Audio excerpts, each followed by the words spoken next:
There comes a time in our lives where sometimes we have to face facts and hard truths. And the hardest truth that some of you need to face is the truth and the fact that Dak Prescott is not that guy. And I say this fully as a lifelong Dallas Cowboy fan and a supporter myself of Dak Prescott. I still am. But he is not that guy. And I've been trying to tell you folks this for the past couple of years, even before this huge contract that he signed, but you didn't want to listen.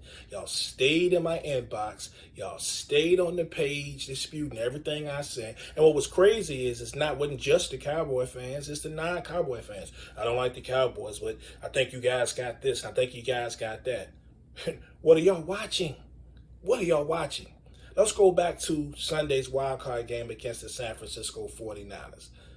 I'm paying you $160 million.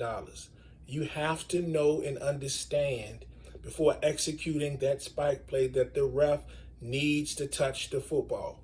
No matter who called the play, you can blame Kellen Moore, McCarthy, whoever, you still have to understand as a franchise quarterback what can and cannot be done. So let's just go on and get beyond that. And I know some of you are going to hit me with, we can't overcome 14 penalties. I 100% agree that was inexcusable. Well, the offensive line wasn't that great. I agree. It's been shaky the whole season. They didn't run the football enough.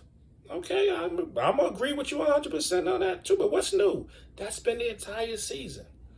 But Dak has to find ways to make plays no matter what. This is what big-time quarterbacks do. And don't get it mistaken. A lot of you are thinking or saying that he is a big-time quarterback. He's not. He's a very good quarterback.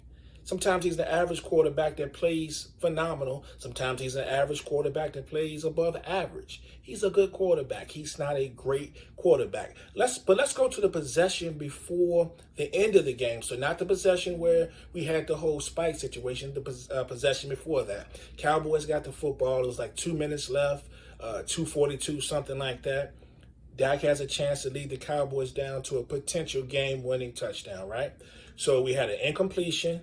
Then we had a very nice play that he made to Dalton Schultz, 38 yards. We get a first down. After that, I believe we have a sack. And everything else after that is an incompletion. An incompletion. Through everything that we went through early in the game, we still had a chance to win.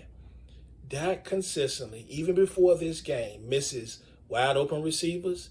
He fails to make plays. And the biggest thing that gets me is he's scared to use his legs.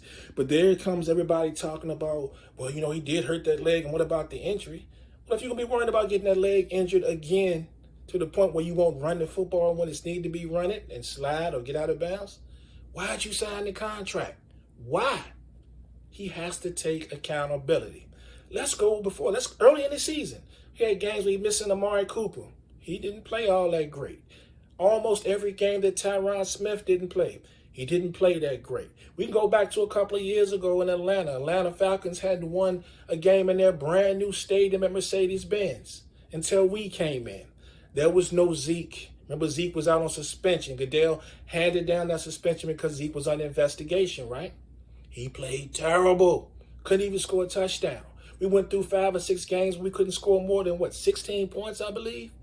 Everything has to be perfect for Dak Prescott to win games. Yeah, he looks really good against subpar teams. He looks really good sometimes against average teams, but against really good teams, he doesn't play that well. Let's face the facts. And you throw up all this stuff about Tony Romo. Tony Romo this, Tony Romo that. Dak passed his touchdown record. Okay, respect to Dak Prescott. But let's understand that Tony Romo played at a time when it was the NFC beast, not the NFC least the way it is now.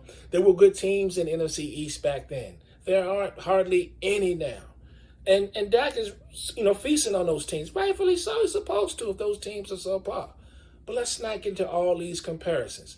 Dak Prescott right now has the best assemblance of talent that any quarterback has had since the days of Troy Aikman, period. He needs and has to take advantage of it. Not do what he did this year, whereas we played, I believe, 5 playoff teams, and the only team that Dak beat was the Philadelphia Eagles, of all teams. Let's face facts, people. Dak could one day be that guy, and I'll be right there with him. He is not that guy now. All right, so let's kill excuses and face it. Stop the nonsense.